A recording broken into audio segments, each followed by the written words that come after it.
हदगाव येथे अनुसूचित जाती आरक्षणाच्या उपवर्गीकरणाच्या अंमलबजावणीसाठी समस्त 58 जाती समूहाच्या वतीने भव्य जनाक्रोश मोर्चा काढण्यात आला.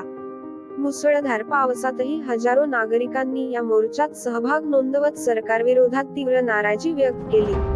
माननीय सर्वोच्च न्यायालयाच्या 7 सदस्यीय घटनापीठाने दिलेल्या निर्णयानुसार अनुसूचित जाती आरक्षणाचे उपवर्गीकरण तातडीने लागू करावे, या प्रमुख मागणीसाठी हदगाव शहरात जनाक्रोश मोर्चाचे आयोजन करण्यात आले होते.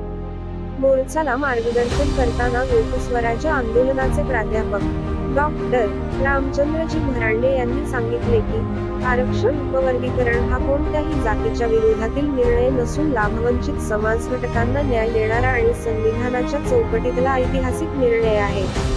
यावेळी त्यांनी राज्य सरकारवर टीका करत महाराष्ट्रात गेल्या 2 वर्षांपासून हा निर्णय प्रलंबित असल्याचा आरोप केला.